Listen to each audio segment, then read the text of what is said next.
senhores, boa tarde. Meu nome é Ítalo Medeiros, mestre de cerimônia para o evento de comemoração dos 43 anos de fundação da Associação Brasileira das Empresas e Profissionais das Telecomunicações e Infraestrutura TI, ABERIMEST, que promove, além do encontro anual da elite da engenharia de telecomunicações do país, o 5º Global Summit 5G Tech Logistic Connect Special Edition, composto de 5 painéis, e também premia como a maior honraria da engenharia das comunicações e infraestrutura TI do Brasil, o homem e a mulher das comunicações do ano de 2025. Pedimos a gentileza para que desliguem os seus celulares ou coloquem em modo vibracal durante o evento no auditório. Avisamos que este auditório possui saídas de emergência para utilização em caso de sinistro e também conta com equipamentos anti-incêndio. Vamos assistir agora o vídeo do Auditório Millennium, Centro de Exposições SP, sobre prevenção de incêndio. Assista agora às nossas orientações de segurança para aproveitar ainda mais o seu evento. Gostaríamos de informar que este salão possui saídas de emergência anti-pânico nas laterais. Caso falte energia, luzes de segurança se acenderão e um potente gerador se acionará automaticamente. Em caso de incêndio, detectores de fumaça acionarão dispositivos no teto para apagar as chamas. Lembre-se de manter a calma e seguir as orientações da Brigada de Incêndio.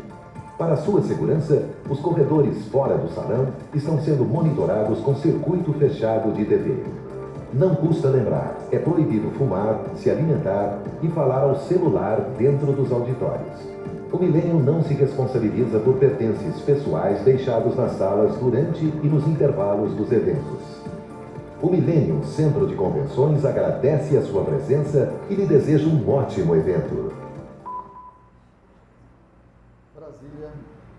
Brasília foi a primeira capital do país a ter faixa de 3,5 GHz liberada para o 5G em 6 de julho de 2022, onde atualmente o sinal está ativo em pelo menos 589 cidades, com cobertura média de 45% e 28 milhões de usuários com celulares que permitem se conectar à internet com a nova tecnologia. Dia 6 de julho de 2025, o 5G completará 3 anos do início de sua implantação no Brasil.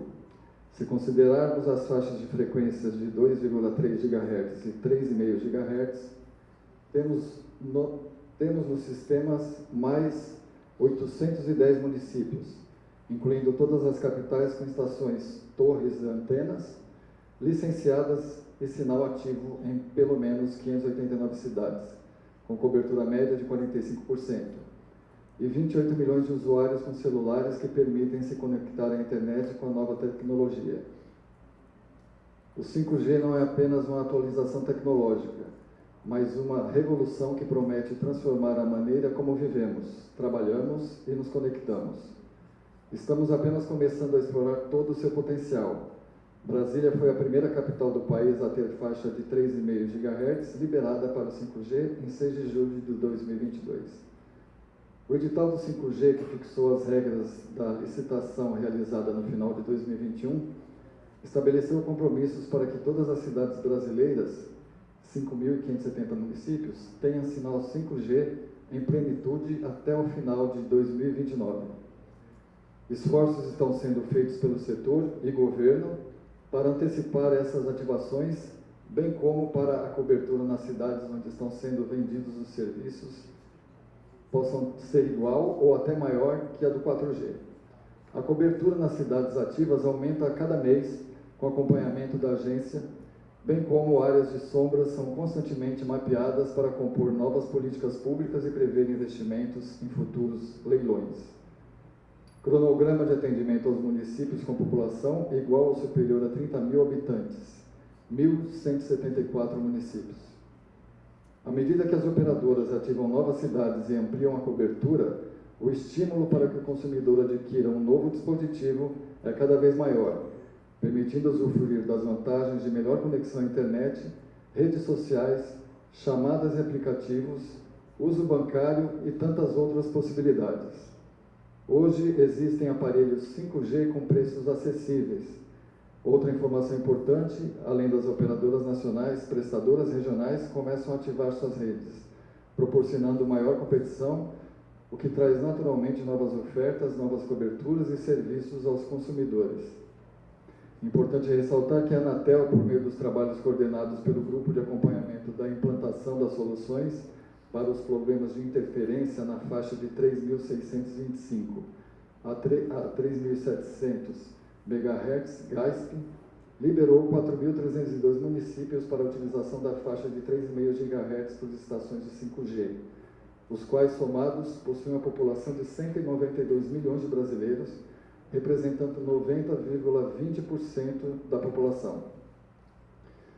O trabalho que vem sendo executado pelo GASP vem além da liberação de municípios para a operação do 5G.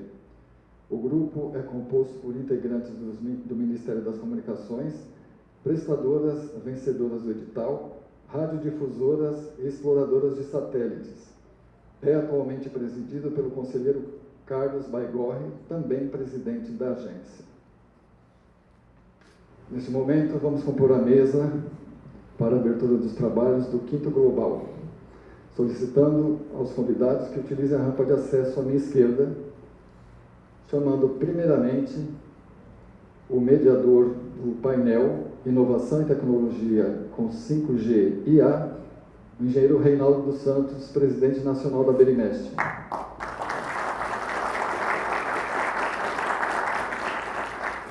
Convidamos também o engenheiro Frade Salles, secretário executivo da Casa Civil do Estado de São Paulo. Chamamos o senhor Ronei Glansman, CEO da Move Infra. Engenheiro Leandro Guerra, presidente da EAF. O senhor Tiago Camargo, vice-presidente de investimento da Invest São Paulo.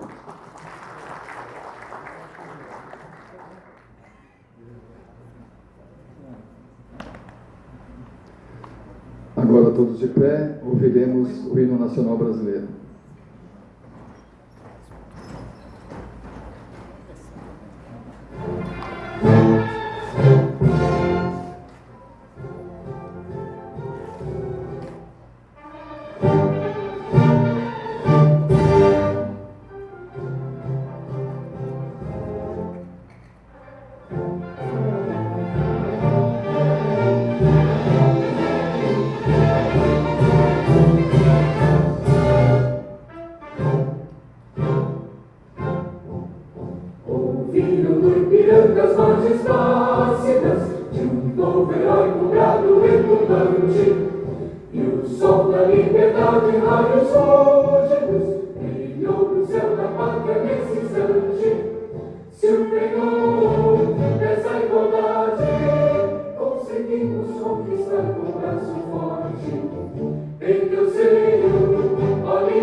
Convidamos agora a ocupar o púlpito o engenheiro Reinaldo dos Santos, presidente nacional da Berimest.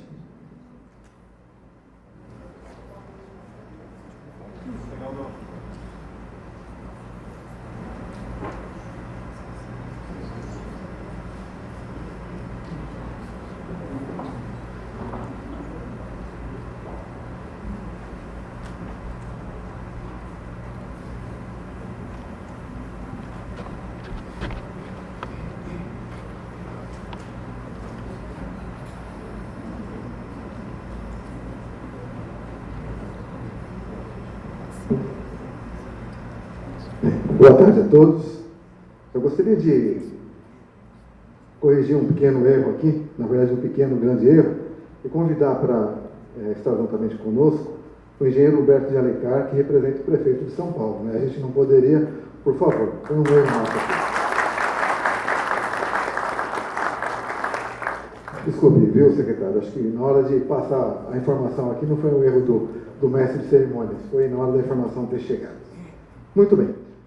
Nós vamos agora fazer um painel discutindo tecnologias, tanto 5G quanto inteligência artificial. Estamos aqui com ilustres senhores representando o governo, representando a cidade de Barulho, onde eu moro, a cidade de São Paulo, representando operadoras. A gente tem muita coisa bacana para discutir aqui com esses ilustres senhores, então eu quero começar fazendo perguntas aqui, tá bom? Então, primeiramente, eu gostaria de perguntar ao Leandro Guerra. Ô Guerra, a gente sabe que você assumiu um papel, já vai fazer coisa de uns 3 anos na EAF.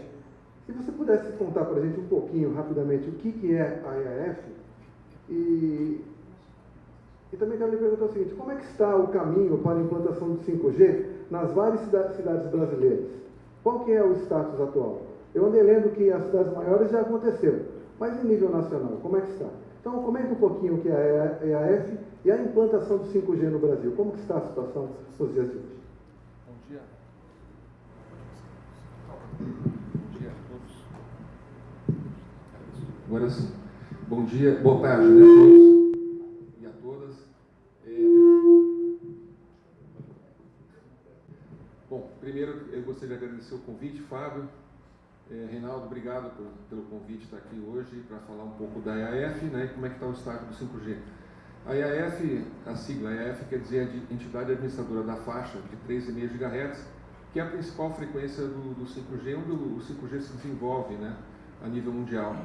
Ela é uma associação sem fins lucrativos, ela é composta pelas 3 operadoras que venceram os lotes nacionais do leilão do 5G, e foi criada por determinação da Anatel. As 3 operadoras são a Claro, a TIM e a Vivo, né? Então, a associação dessas 3 operadoras, e ela foi criada por determinação da Anatel, da Agência Nacional de Telecomunicações, no âmbito do edital do 5G, para executar 3 políticas públicas, basicamente, né? Entidade Administradora da Faixa, quer dizer, a principal política pública era justamente a limpeza dessa faixa de frequência, que é o 3,5 GHz, ou banda C, como é conhecido, para que o 5G pudesse acontecer no Brasil, porque naquele momento, né, alguns serviços satelitais estavam utilizando essa faixa de frequência, basicamente um serviço de recepção de televisão pelo satélite, que é a TVRO, e nós e parte desse trabalho, justamente, que a gente executou, foi realizar a instalação de antenas parabólicas para a população de baixa renda poder continuar assistindo a sua televisão, porque antes elas estavam usando a banda C. As antenas, aquelas grandonas ou as pequenininhas? As grandes. A banda C é aquela antena que a gente vê muito na área rural, né? Parece um guarda-chuva grande, assim, quase 2 metros de diâmetro, e toda furadinha, né? Então, essa antena a gente ainda, né, vê muito no interior, principalmente no Brasil, e esse serviço é interessante destacar que ele foi um serviço não regulado. O que quer dizer isso? Ele foi crescendo ao longo de décadas no Brasil. Essas antenas foram ampliando, né? E são milhões de antenas. Então, para vocês terem uma ideia, somente a EAF, ela instalou 5 milhões de antenas para a população de menor renda. E quando eu falo instalou, a gente foi até a casa dessa pessoa, né, que tem 2 requisitos. O primeiro requisito é que deveria ser beneficiário de algum programa social do governo federal, que é o cadastro único. E teria que estar também com a antena antiga, que é a banda C, essa antiga parabólica funcionando. Então, a gente foi até a casa de cada um desses 5 milhões de famílias para instalar a nova parabólica digital. A gente batizou essa parabólica já na banda KU. A banda KU é uma frequência acima de 10 GHz e, portanto, ela evita qualquer tipo de interferência do 5G. As redes 5G no downlink, que é o link de descida, ou seja, da estação radiobase até o telefone, ela usa a banda C, 3,5 GHz. Então, para escapar, para evitar essa interferência na parabólica, era necessário fazer a instalação da nova parabólica digital na banda KU. Então, isso foi parte do nosso trabalho, e esse trabalho evoluiu muito bem. Como eu falei, são 5 milhões, a gente acabou de comemorar semana passada, essa marca de 5 milhões de antenas. Eu posso dizer para vocês que não foi fácil chegar aqui com esse número, foi um desafio enorme. Nós começamos pelas capitais, né, como você comentou, Brasília foi a primeira capital brasileira a ter a liberação da faixa de 3,5 GHz. E a boa notícia, até atualizando aquele número que foi colocado pelo mestre de cerimônia no começo, é que o Brasil inteiro, qualquer município brasileiro, não só na área urbana, na área rural, pode receber uma antena 5G. A partir de novembro do ano passado, foi antecipado esse trabalho, né, de limpeza da faixa em 14 meses, porque o prazo original do edital era janeiro de 2026. Janeiro de 2026, então nós terminamos esse trabalho coordenado pelo GAISP, como foi colocado no início, né, que ele é presidido pelo Carlos Baigorre, presidente da Anatel. O GAISP liberou essa faixa em novembro de 2024, com 14 meses de antecedência.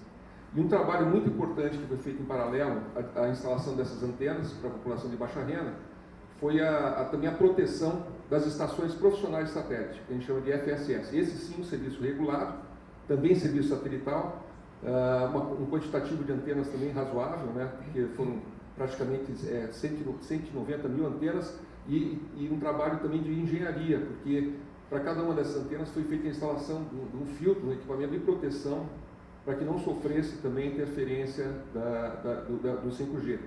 Ele é muito utilizado, esse tipo de serviço, né, pela própria radiodifusão, mas também por outras entidades. Por exemplo, o Sindacta da Aeronáutica usa esse tipo de antena, né, nos seus sistemas. Então, esse trabalho também foi executado com muita antecedência e que nos resulta, então, numa posição estratégica para o país.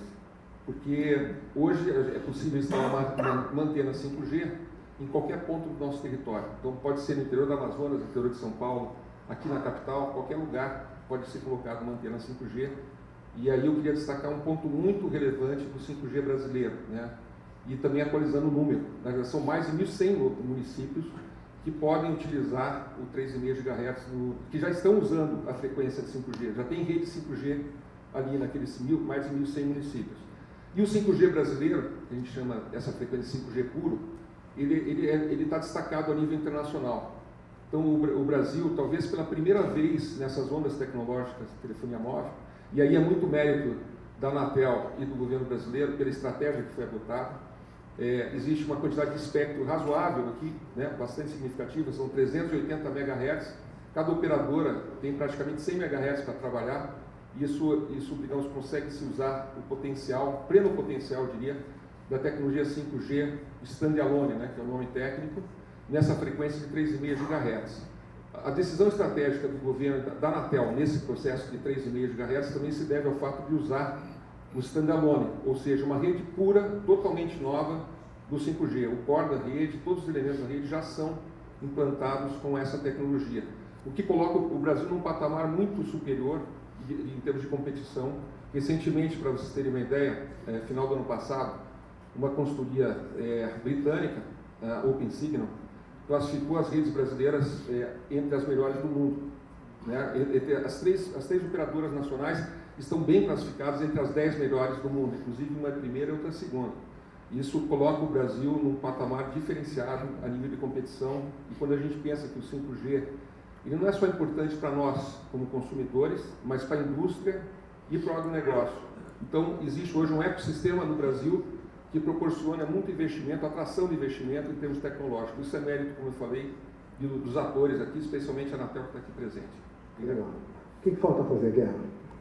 O que falta em termos, do nosso lado, né, do lado do trabalho que nós tínhamos que desenvolver da IAF, no lado do 5G a gente praticamente concluiu esse trabalho de limpeza da faixa.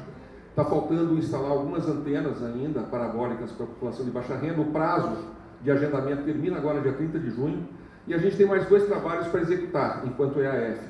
Nós temos 6 infovias que estavam previstas do Norte Conectado, são cabos de fibra ótica para serem lançados no fundo, no leito dos rios, né, na Amazônia. Já foram lançados 3 cabos e ainda faltam 3 para serem lançados.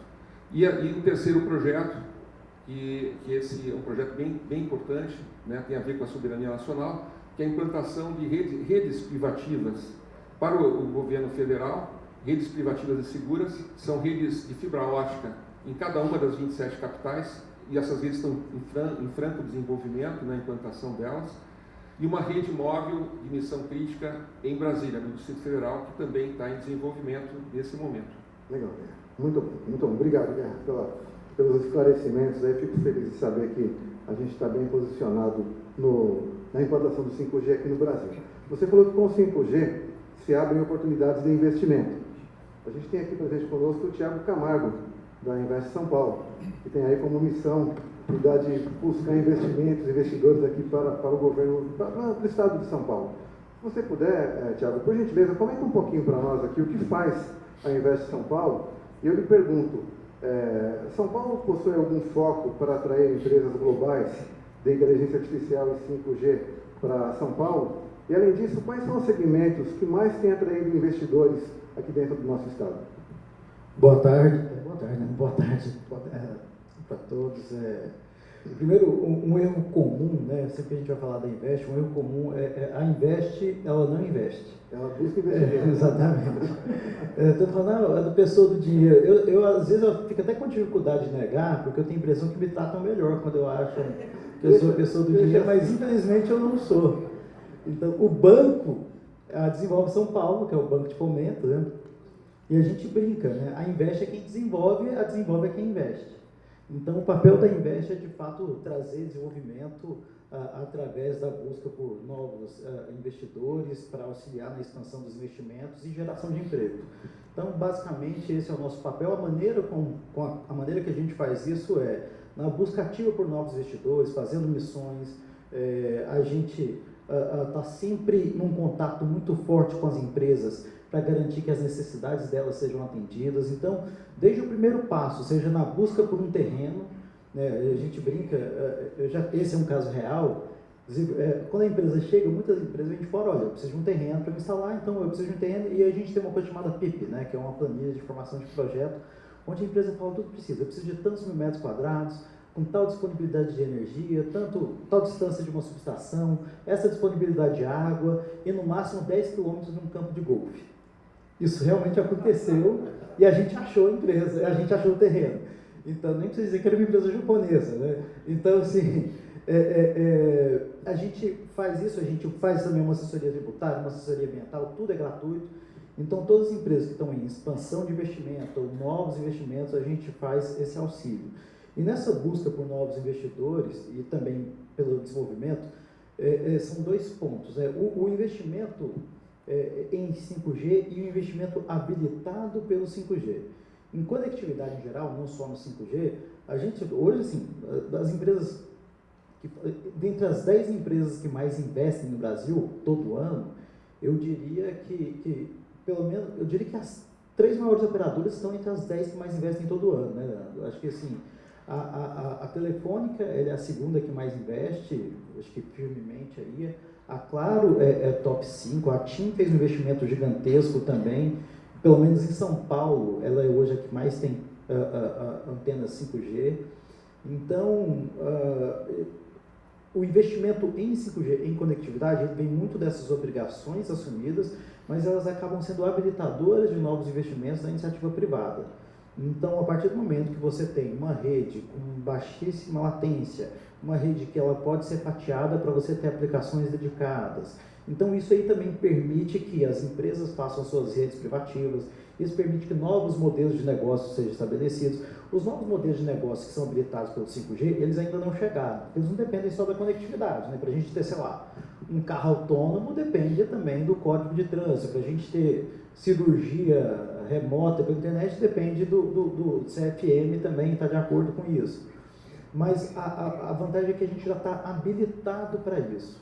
E isso entra naquela coisa, assim, por exemplo, para São Paulo, um dos instrumentos que eu falo, né, de soft power de São Paulo, quando a gente vai falar com o investidor, São Paulo tem 1/3 das antenas de 5G do Brasil.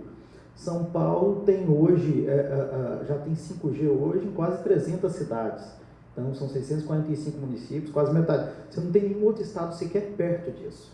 Então, e isso demonstra para os investidores o quanto São Paulo tem falado sério em ter uma economia digital vibrante, uma economia mais conectada, uma economia com novos modelos de negócio surgindo, uma economia que a barreira de entrada para que você possa estabelecer seu negócio e começar a vender hoje é muito pequena. Em relação à inteligência artificial especificamente, a gente não está só trabalhando em atrair, a gente está trabalhando também em desenvolver isso. Estava até conversando agora com o Freud sobre isso, assim, o quanto a gente ainda precisa mudar a cultura, né? Porque a gente tem muita gente, de repente, fazendo aplicações de inteligência artificial, mas pouca gente fazendo ali, investindo e desenvolvendo deep tech mesmo, né? Investindo em novas plataformas, novos modelos de linguagem. Então, já tem uma aqui em São Paulo, por exemplo, que é a White Labs, que é uma startup, inclusive, incubada num ambiente que faz parte do SPI, né, que é o Sistema Paulista de Ambiente de Inovação, que tem um modelo, que tem um linguagem, uma LLM própria, uma LLM brasileira, chamada Amazônia.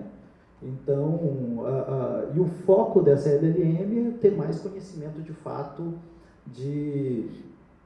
do conhecimento produzido no Brasil e na América Latina como um todo.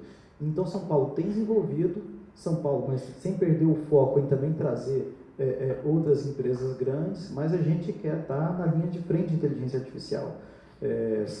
O governador recebeu pessoas ano passado no primeiro simpósio de inteligência artificial do governo de São Paulo. Uma das coisas que tem sido muito preocupante para a gente, especificamente, é a regulação de inteligência artificial que tem sido discutida em âmbito federal nesse momento. O posicionamento de São Paulo é que a regulação, como ela tem sido discutida e como tem sido proposta, como saiu do Senado, ela muito mais machuca do que incentiva a inteligência artificial, não só a inteligência artificial, mas como a infraestrutura necessária para a inteligência artificial. Então, se eu tenho, por exemplo, um modelo, no mínimo, complicado em relação aos direitos autorais utilizados no input, por exemplo, com isso eu desincentivo o investimento em data center. 20%, você perguntou dos setores mais atrativos, né?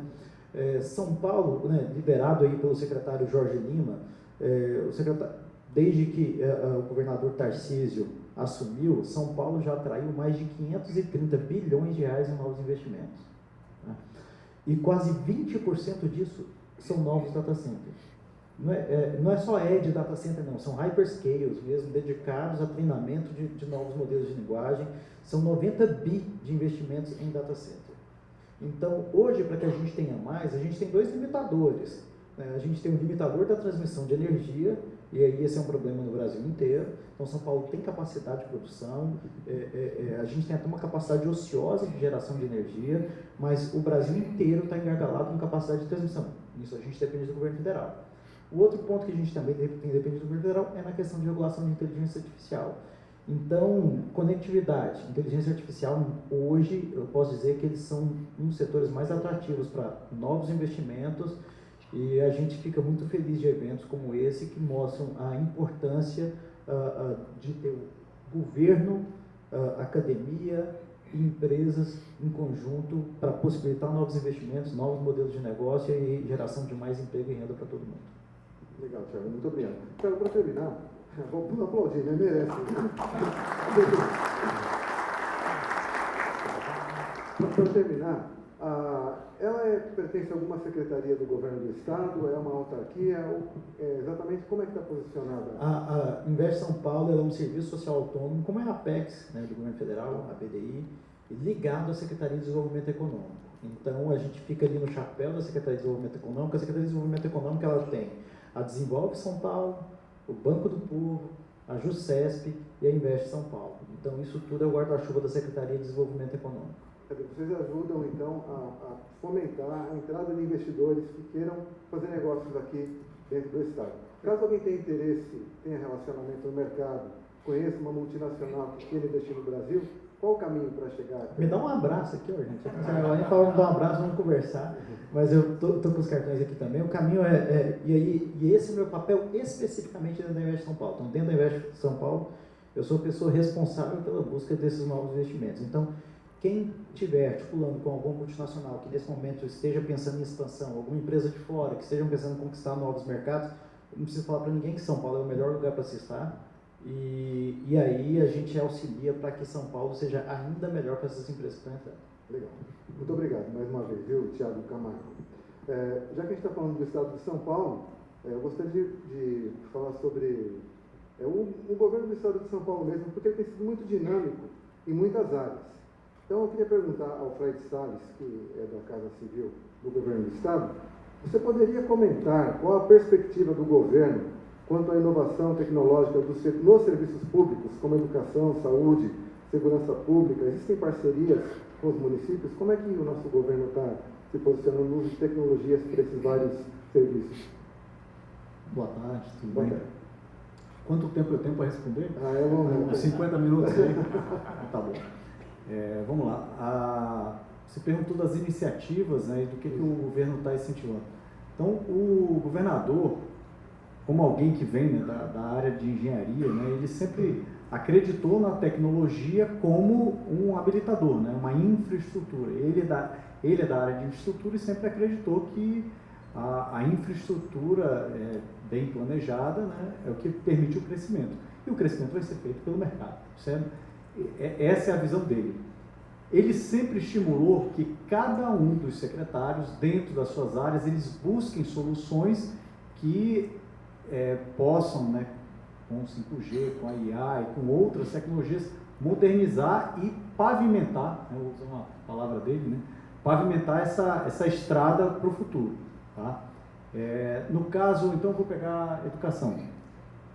A Secretaria de Educação começou a estudar a questão da aplicação específica da inteligência artificial para otimizar os serviços da Secretaria. Um exemplo tão simples, pessoal, mas tão simples. Ano retrasado, existia uma distribuição de escolas, dos alunos nas escolas públicas. E isso gera um custo de transporte escolar. Só pegando inteligência artificial e aplicando, né, para fazer a leitura, entendimento e fazendo uma redistribuição dos alunos nas escolas, foi permitido uma economia de quase 30% na distribuição dos ônibus escolares. Na verdade, a redução foi muito maior. A gente otimizou a questão do tempo, não foi só em recursos financeiros, foi na questão do tempo. Os alunos reduziram basicamente meia hora no tempo médio para chegar na escola. Então, isso para São Paulo faz uma diferença absurda. Tá? Para os pais, ter os filhos mais próximos ou do trabalho ou da própria local de moradia. Dentro da parte de saúde, então, do estudo para poder fazer a distribuição das cirurgias. Então, a gente tem filas de cirurgias e estão se fazendo estudo sobre onde tem o recurso, né, a famosa oferta e a demanda, onde há oferta de cirurgias e onde há maior demanda. Então, estão sendo feitos estudos em cima disso. Inteligência artificial aplicada, inclusive, aos próprios servidores públicos. A gente tem, hoje, um órgão chamado IANSP que está estudando exatamente como otimizar a sua própria rede para poder dar melhor atendimento ao próprio servidor público. Então, ele sempre, do ponto de vista de governo, o que o governo pode fazer e aplicando, né? Então, outras tecnologias voltadas, por exemplo, à redistribuição de ativos do Detran. O Detran, ele tinha os pátios, e os pátios a gente tinha diversos problemas com os pátios, onde os carros que eram apreendidos ficavam apreendidos. Então, foi feito um estudo, uma aplicação simples de levantamento para mapear o que existia. E depois disso, tomou-se diversas iniciativas. Então, tudo isso é o que ele, para dentro do governo, foi o que ele estimulou. Para fora, e aí eu entro para as falas que o Thiago apresentou, tentar estimular, não só diretamente, como aquilo que é habilitado pela tecnologia. Então, hoje, uma das nossas preocupações não é só ter a tecnologia pela tecnologia ou a tecnologia como a aplicação direta dela. Isso as operadoras já fazem. As próprias operadoras já fazem. É o core business da operadora. Agora, eu tenho todo um mercado em volta. Então, o mercado do agronegócio é um exemplo, né? O mercado de transporte é outro exemplo. E a gente tem dados que podem ser utilizados eu tenho desenvolvimento de aplicações voltados para a logística, voltados para a conexão de pessoas. Então, a nossa ideia é isso. E o que o Thiago falou, um outro aspecto que ele colocou bastante interessante, foi a questão dessa regulamentação de inteligência artificial. Vou fazer um paralelo. Eu acho que dos grandes ganhos que o Brasil teve na regulamentação da Anatel foi porque ela vai até um limite. O limite do que o público precisa delimitar para que as relações entre os privados sejam saudáveis. E não avança muito mais. E olha que a gente ainda tem muitas discussões, né? Eu acho que o Leandro, que já esteve do lado privado e agora nesse momento está num órgão apoiando uma política pública, ele sabe o quão difícil é a gente delimitar essa fronteira. O grande problema dessa legislação de inteligência artificial é que ele extrapola demais o que é o dever público. Essa é a nossa visão. Ele ultrapassa o limite da regulamentação entre privados. Se a gente quiser que, no momento que eu tenho uma legislação onde ela impõe mais restrições do que são necessárias, ela está servindo para atrapalhar o mercado. E no momento que eu atrapalho o mercado, eu torno ele desinteressante para quem vem investir. E hoje a gente tem um potencial muito grande no Brasil. São Paulo especificamente tem um potencial muito grande de aplicação, tanto para inteligência artificial e aplicações 5G com inteligência artificial, mas que numa legislação extremamente restritiva torna o Estado desinteressante. Tá? Tem um exemplo, acho que a Invest também está próximo do IPT, né, naquela iniciativa do Hub, né? Estão se montando um hub justamente para conectar oferta e demanda e onde precisa de desenvolvimento, pequenos desenvolvimentos. Ora, se São Paulo, que tem uma capacidade grande para desenvolver, nós temos pessoas, temos cursos, temos capacitações, temos demanda de pôr aplicações. Nós ainda temos um espaço muito grande para crescer. Se a gente se torna desinteressante, vai ser desenvolvido aonde? Vai ser desenvolvido na Índia, vai ser desenvolvido no México, vai ser desenvolvido em outros países e vai deixar de entrar recurso.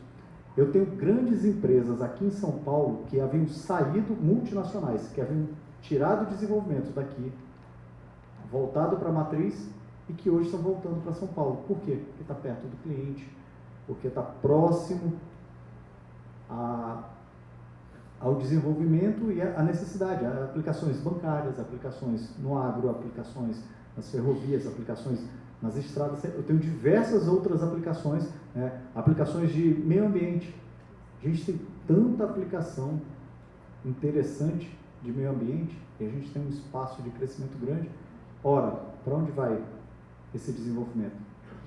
E o pior é que depois que a gente perde o know-how, perde aquela onda que passou, já virou commodity, não tem mais valor. Se não tem mais valor, vamos ter que esperar a próxima onda. Então, a nossa preocupação basicamente com essa legislação e do ponto de vista governamental é um estímulo tanto aos empresários, ao empresariado, e aí a Invest faz um papel fundamental, a Secretaria de Desenvolvimento Econômico e a Invest fazem um papel fundamental nessa conexão e nessa atratividade de investimentos. Ele não pode fazer a propaganda dele, eu posso. Às vezes, eu já recebi grupos estrangeiros que eles chegam, eles sabem, eles sentem, farejam, mas às vezes eles não sabem fazer, ou eles precisam conhecem pouco o país, ou conhecem pouco o Estado, e às vezes essa pequena conexão, esse ajuste, esse entendimento, e até esse ajuste de rumos, isso aqui não é interesse, ou isso aqui não tem um mercado promissor. E até o não bem explicado, ele tem um fator para o empresário muito bom. E é por isso que a gente está se tornando uma referência para o mercado de apresentar o que o Estado é e poder se tornar mais atrativo, porque é de fato apresentar o que existe e as potencialidades verdadeiras que nós temos aqui no Estado. Então, do ponto de vista de governo, é isso que a gente está tentando fazer, tentando apoiar todas as iniciativas, tanto dentro quanto fora, tanto na área de tecnologia e aquilo que é habilitado por essa tecnologia, os data centers, o desenvolvimento e diversas outras iniciativas que temos no Estado. É isso aí. Legal. Queria terminar fazendo uma pergunta. A infraestrutura nós temos aqui, como já foi bem discutido, a busca de investimentos também. E o desenvolvimento de conhecimento de IA? Onde se busca, onde se produz isso aqui hoje no Estado de São Paulo? Bem, vamos lá. Dentro do governo, especificamente, a gente tem nas universidades, então a gente tem diversas iniciativas, tanto nas 3 universidades maiores nossas, tanto na Univesp, na Unesp, na USP, na Unicamp, tá? Do ponto de vista de desenvolvimento, né? de estímulo à pesquisa nessas áreas. A gente tem ainda dentro da Secretaria de Ciência e Tecnologia, a gente tem o IPT e o Inova USP, o Inova Unicamp, né? Que são iniciativas para trazer esse conhecimento e fomentar outras empresas, né, startups incubadas que possam se aproveitar desse aspecto. No nível 2º grau, a gente tem no nível tecnológico e estudantil, vamos resumir. A gente tem algumas iniciativas para que desenvolver culturas. Tá?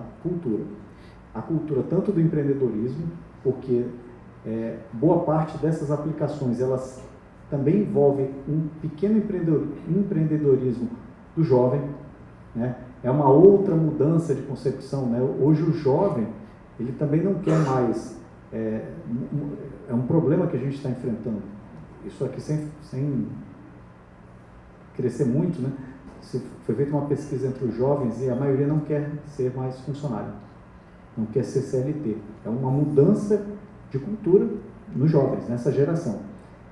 Ora, mas eu continuo tendo um jovem que tem uma capacidade produtiva.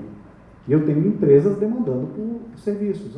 Ok, você não quer ser carteira assinada, não é mais...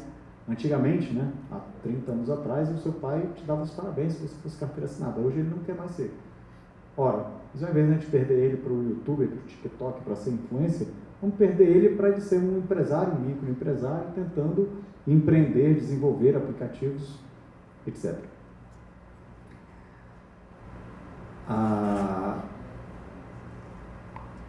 Qual é o grande X da questão? É que, além disso, mudar uma cultura, né, tanto para estimular o empreendedorismo, eu também tenho alguns cursos para que possa ter o conhecimento técnico para isso. E aí eu tenho cursos até que a Invest, a gente conseguiu, por exemplo, junto à Microsoft, né?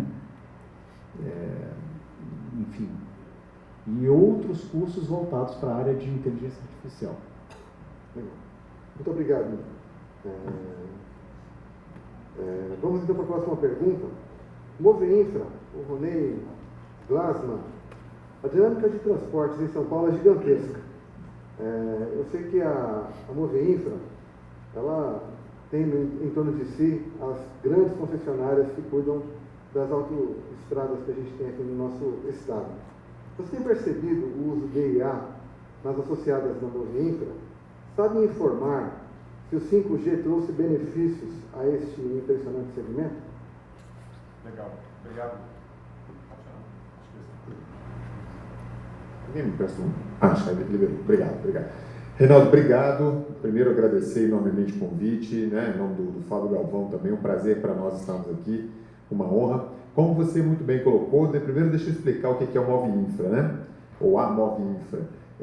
Nós somos uma associação, né? Ficamos sediados em Brasília e temos, na verdade, poucos associados, mas associados muito importantes para a infraestrutura de transportes do Brasil. São só 6 associados, mas certamente, ainda mais aqui em São Paulo, vocês conhecem bem quem são os nossos 6. Nós temos o grupo CCR, que agora não chama mais CCR, agora chama Motiva, mudou de nome, né?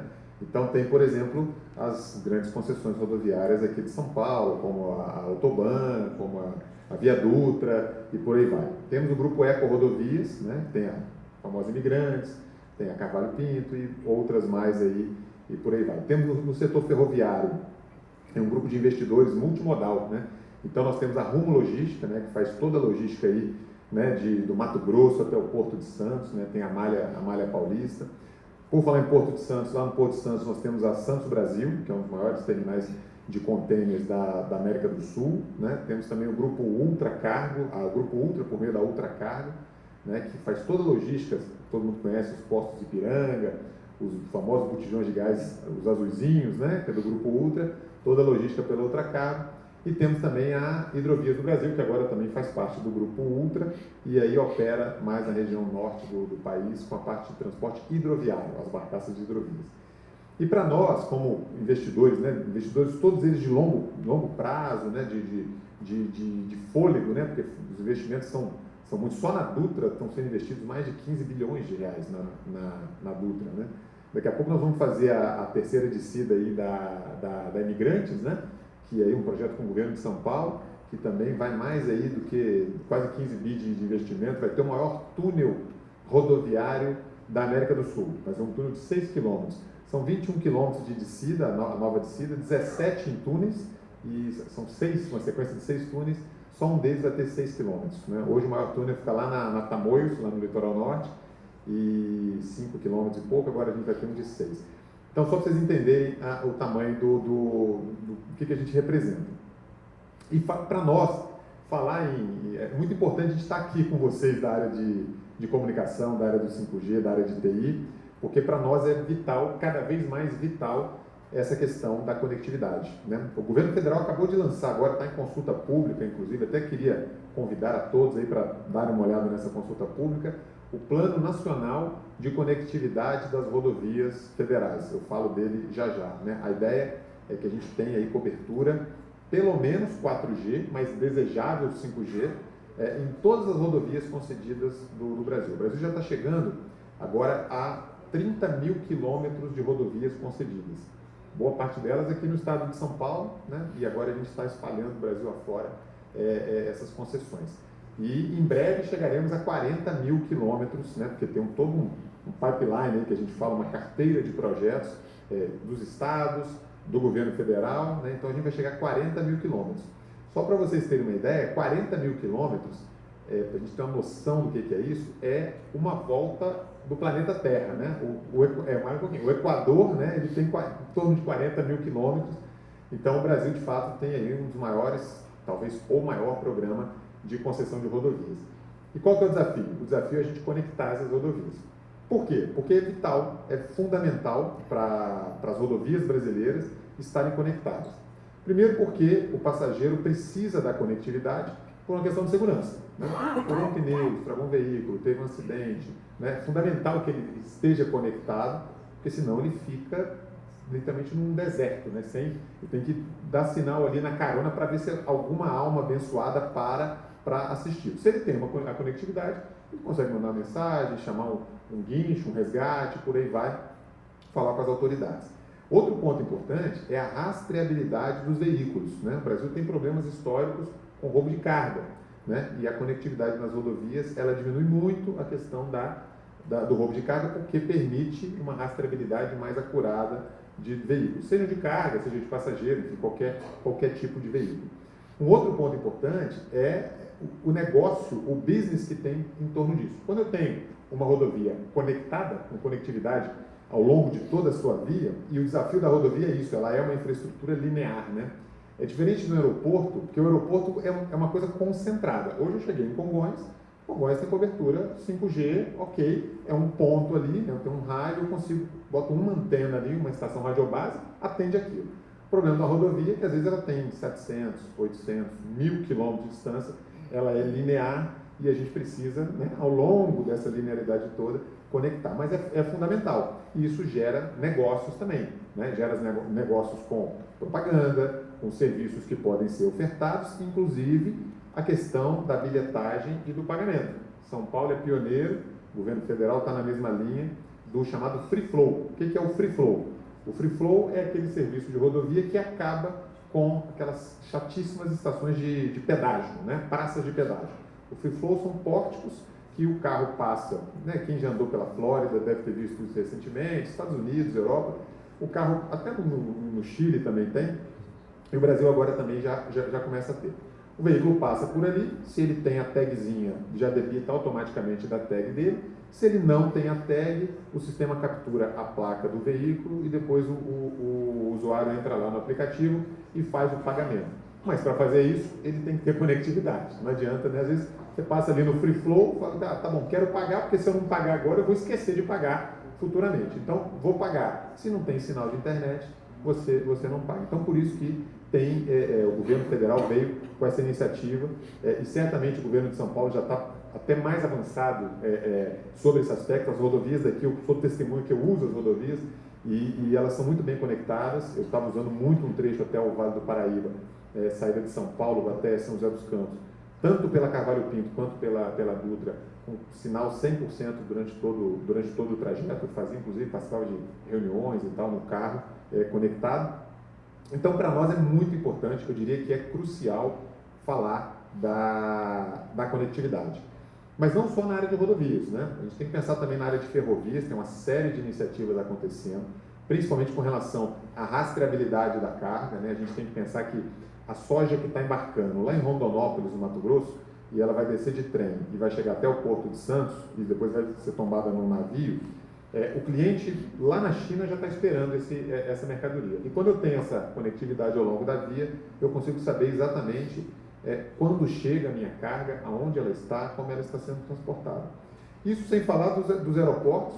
Anotem aí uma palavrinha muito interessante, em inglês, chamada Urban Air Mobility, UAM.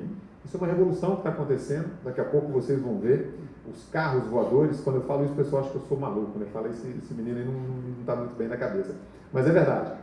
A gente tem projetos já no mundo inteiro, inclusive um dos principais é da Embraer, está sendo fabricado aqui na região do Vale do Paraíba, né? Os veículos chamados eVTOLs, veículos que pousam e decolam na vertical, e eles vão utilizar em breve a questão do 5G também para poder ter essa conectividade. Daqui a pouquinho a gente vai poder pegar um eVTOL aqui na Faria Lima e vamos até Guarulhos, vamos até São José dos Campos, vamos até Sorocaba, vamos até o Porto de Santos, né? Tudo isso dependendo sempre de conectividade. E por último, que eu queria trazer para destacar essa importância da conectividade, é a questão, foi comentado, o Thiago comentou aqui, da questão dos carros autônomos, veículos autônomos, que a gente acha que é uma tecnologia ainda muito distante, coisa de filme, né, Thiago? Parece que é coisa dos Jetsons. Assim como os carros voadores parecem coisa dos Jetsons, os veículos autônomos eles estão mais na nossa realidade do que a gente imagina, e em breve... Ontem foi o lançamento do Robotáxi. Quem tem um Tesla, é só ele deixar disponível a própria Tesla, tira o carro da garagem, E vai com... faz corrida como se fosse Uber e volta o carro para casa do cara depois. É isso. O que eu queria comentar é exatamente isso. Exatamente há um ano atrás, em julho do ano passado, eu estive em São Francisco, na Califórnia. Quando eu estive lá, me chamou a atenção um carrinho branco, é um Jaguarzinho pequenininho, não é um Jaguar grande não, pequenininho, não é o sedã, é o hatch, né? O Jaguar hatch, branquinho e cheio de aparelhos em volta dele, mas tinham milhares, não eram centenas não, milhares na rua.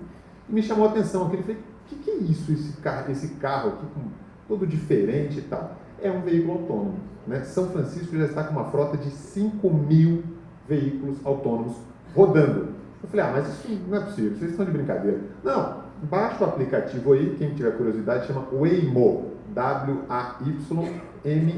Esse é o serviço de lá, não estou fazendo propaganda, não sou contratado nem nada. É uma startup que começou com a Google, né, nasceu de dentro da Google, né, um spin-off da Google, e hoje eles já estão chegando, ano passado eram 3.000 veículos quando eu estava lá, e hoje já está chegando a 5.000 veículos. Todos autônomos, aí eu baixei o aplicativo, cadastrei meu cartão de crédito. É uma corrida que tem um preço mais ou menos do Uber, um pouquinho mais caro que o Uber, talvez uns 10 a 15% mais caro que o Uber, e você pode utilizar em toda a região central de São Francisco, já é a realidade. Isso para chegar no Brasil é muito rápido, muito rápido. E esses carros vão ter que rodar nas nossas rodovias, nas nossas cidades. Então, tudo isso Conectividade. vai demandar conectividade. Rony, eu e o Paulo Suzarte tivemos o privilégio de ir para Moscou em dezembro.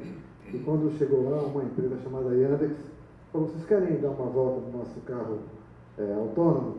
E nós pegamos o tal do carro autônomo da Yandex.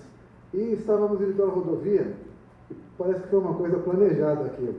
E na transversal, eu não sei se a pessoa estava embriagada ou não, entrou um cara na rua e ia pegar com tudo o nosso carro.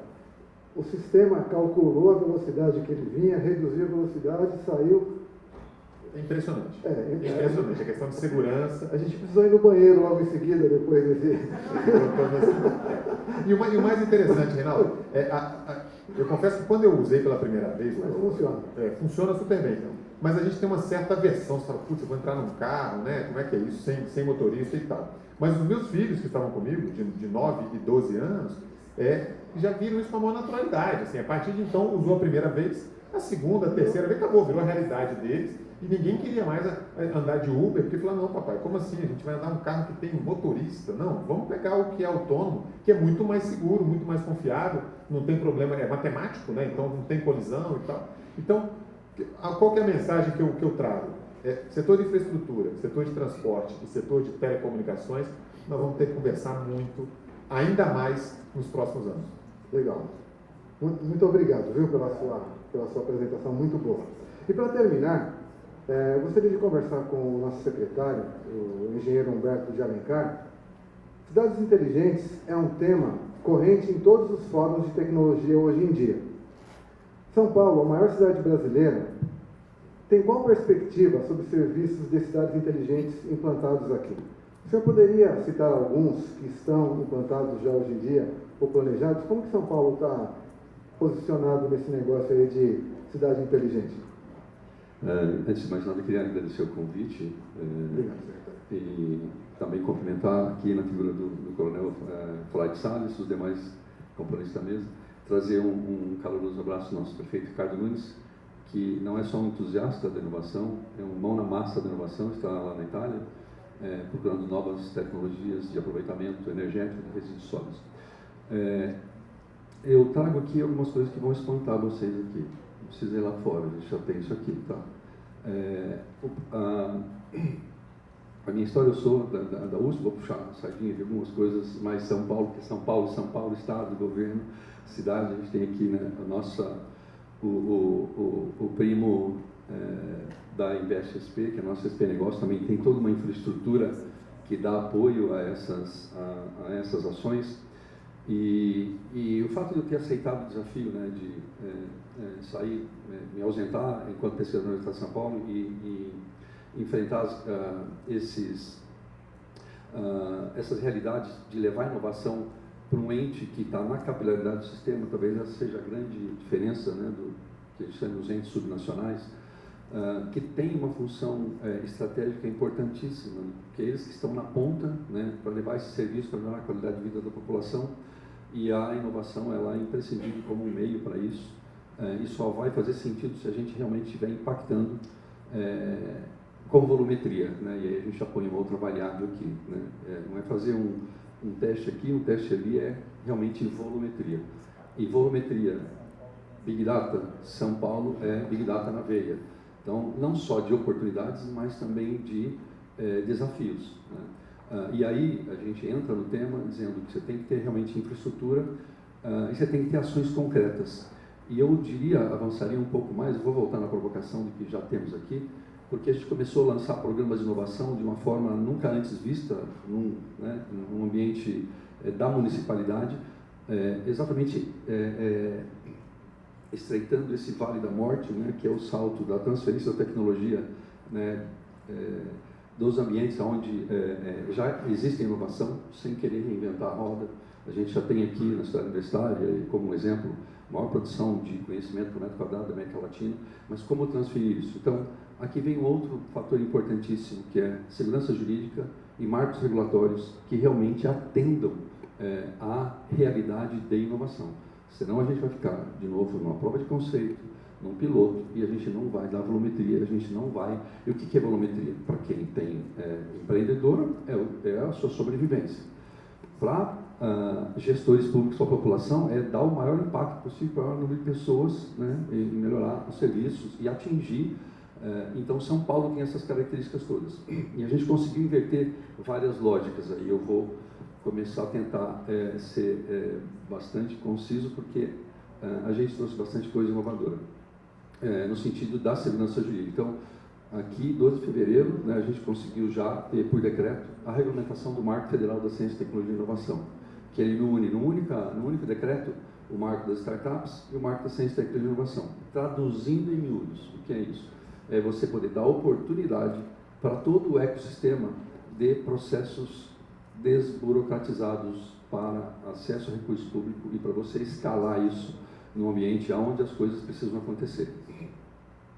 Não sei se vocês estão familiarizados com isso, CPSIs, Compras Públicas de Soluções Inovadoras, é o que garante que você dá celeridade e realmente transfira de forma muito mais objetiva, mais rápida para a população toda essa tecnologia e com segurança jurídica. Aquilo que é uma exceção nas ferramentas jurídicas tradicionais, que emperram todo o processo, olha como é difícil você trazer uma inovação, passar pelos TCMs, pelas Procuradorias Gerais do Estado, etc., e tentando, você tem que fazer um esforço enorme, né, jurídico para a inovação acontecer. Isso já mudamos essa relação. Então, a gestão começa como uma ferramenta importantíssima que derruba a burocracia de uma forma drástica nesse sentido. E aí, junto a esse pacote, também o sandbox regulatório, né, como é que eu vou fazer uma solução de carro autônomo que eu preciso, né, ainda da autorização de um DETRAN, de um DENATRAN. Ainda não existe regulamentação para isso. Vou esperar os testes saírem lá fora e aí a cadeia toda minha aqui não conseguir avançar para de passo. Foi citado aqui a questão do IA. Né? Como é que eu ainda posso usar situações que, eventualmente, com regulamentações existentes, eu possa suspendê-las por um período para me permitir avaliar isso e, se decidir que tem utilidade pública, isso é adequado, porque não ela passar a ser uma regulamentação existente. Então, no sandbox nosso que nós fizemos aqui, ele, coincidentemente, no momento do plano diretor, da lei de zoneamento, ele tem gatilhos que podem mudar, inclusive o zoneamento, e passa a ser uma ferramenta que atualiza o plano diretor na velocidade que a inovação impacta, as novas economias digitais estão aí e te impedem. Né? Às vezes você não tem KNAI de atividades, né, que sejam compatíveis porque não consegue acompanhar. Então, ferramentas como essa são importantes para a gente não só imaginar que as ações infraestruturantes que são importantes, que também você facilita. Então, os processos regulatórios estão aí. Então, nesse caso do sandbox, é permitido que você faça as suas experimentações, no nosso caso, São Paulo, definiu que isso é importante. Se as regulamentações que estão lá não são adequadas, altere para ficar adequadas se há um consenso de utilidade pública para isso. Se não existem, criá-las, né, para que isso possa ter a celeridade que a inovação precisa. A inovação você não consegue tratar como produto de prateleira, ele precisa ter um processo diferenciado e para isso é importante que a gente tenha instrumentos adequados. Isso suscitou, inclusive, o governo do Estado para replicar esse modelo, de forma que esse modelo jurídico desburocratizado fosse também tivessem os demais atores ali do Estado esse benefício. Então, surge até com o colega da Secretaria de Inovação, o professor Barran, uma parceria com a Prefeitura, com a criação do Distrito de Inovação, né, que ele não inventa a roda, ele não é uma ativação imobiliária, é olhar para os atores do ecossistema, conectá-los e dar um modelo de operação mais ágil. Então, que eu consiga que esses atores, né, se fizeram perguntas aqui, onde tem IA? A gente tem, onde tem carro autônomo? A gente já tem prova piloto dentro de equipamentos da Prefeitura, Praça Vitor Tivita, um projeto que, assim, quando eu cheguei na Secretaria, onde estão os recursos aqui que eu faço? Então, fui fazer o que eu já sabia, porque era um projeto FINEP, né, muito novo, para botar a gente da Prefeitura a trabalhar. A gente conseguiu, já dentro do conceito de cidade inteligente, resiliente e sustentável, recurso que possibilitou a gente dar um salto tecnológico nos equipamentos da Prefeitura e fazer ações como aquelas que eram sonhadas, né? Tirar daquele ambiente dos muros da USP, a USP lá de dentro, para chegar próximo aonde ela realmente pode entregar inovação. Então, essa parceria acabou tendo também o primeiro espaço fora da Universidade de São Paulo, com a USP, Nova USP, estando lá, aonde a gente temos um centro de inovação aberta, que gerou esse modelo para criar o Distrito de Inovação Aberta pelo Estado. E todo esse ecossistema que nós criamos, com os marcos regulatórios, as figuras jurídicas, também replicadas para os entes estaduais, né, que passam também a se beneficiar de uma maneira operacional muito mais prática. Um outro exemplo, na prefeitura, indo agora já de encontro à sua pergunta, foi um outro desafio, que era olhar para a gestão e verificar se ela, quais os critérios técnicos que estavam orientando as políticas públicas. Então, a gente entrou num processo de certificação da cidade de São Paulo, pelas 3 ISO internacionais de cidade inteligente e residências sustentáveis.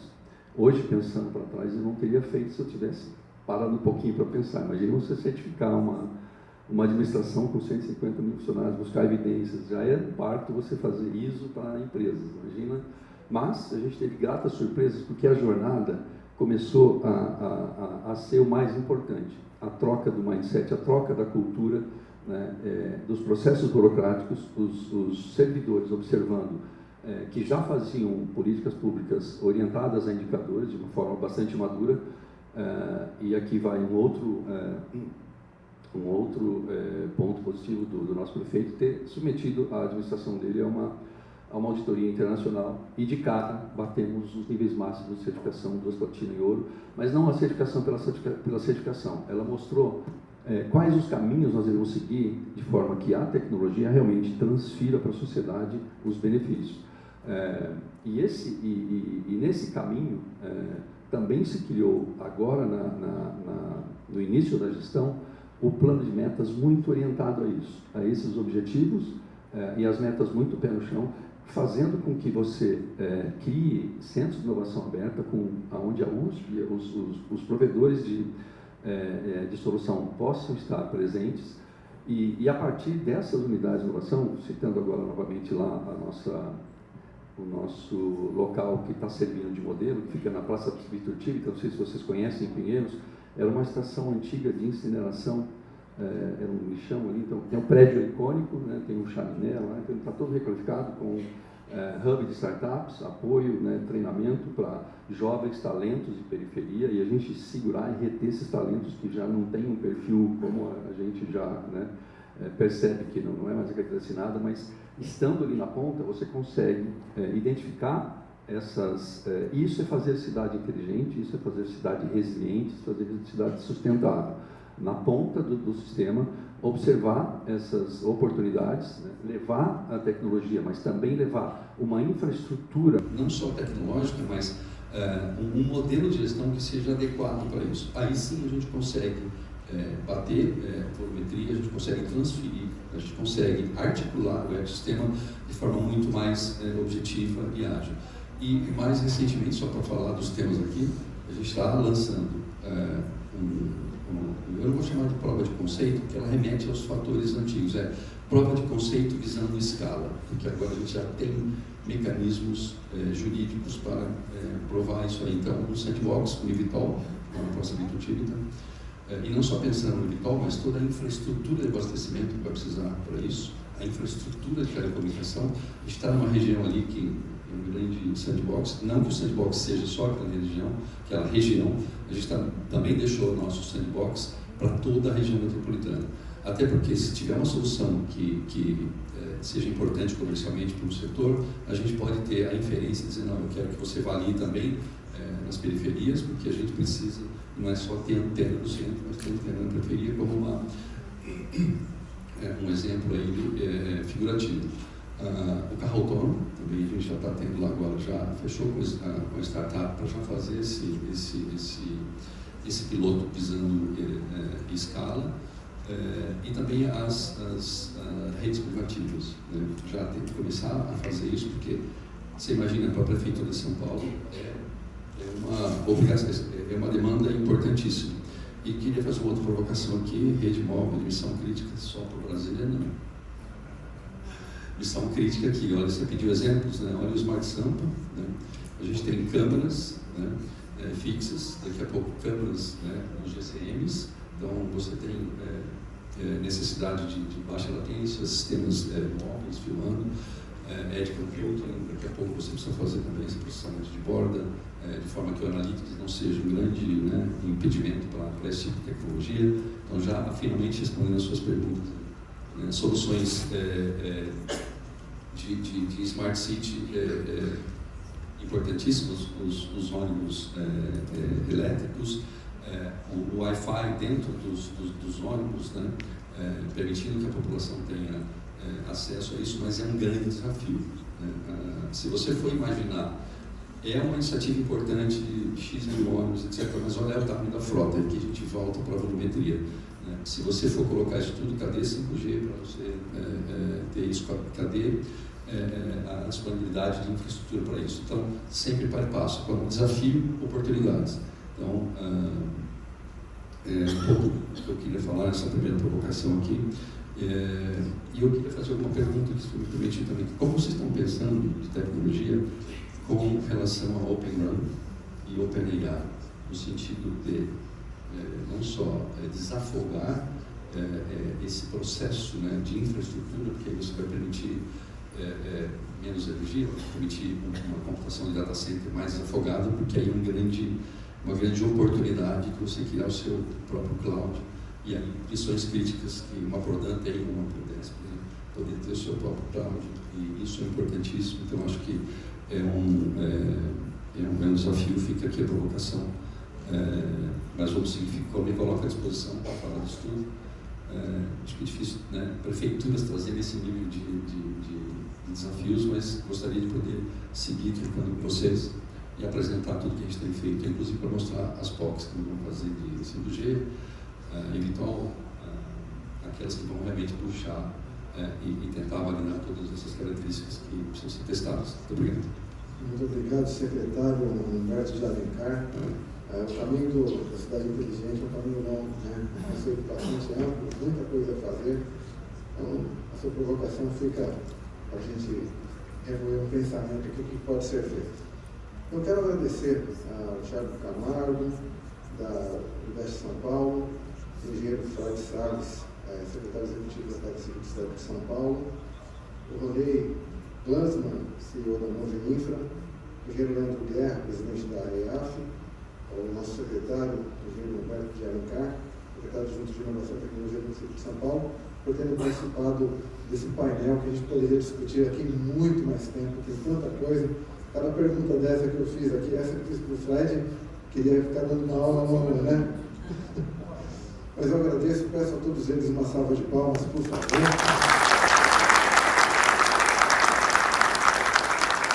Nós vamos aí tirar uma foto rapidamente juntos.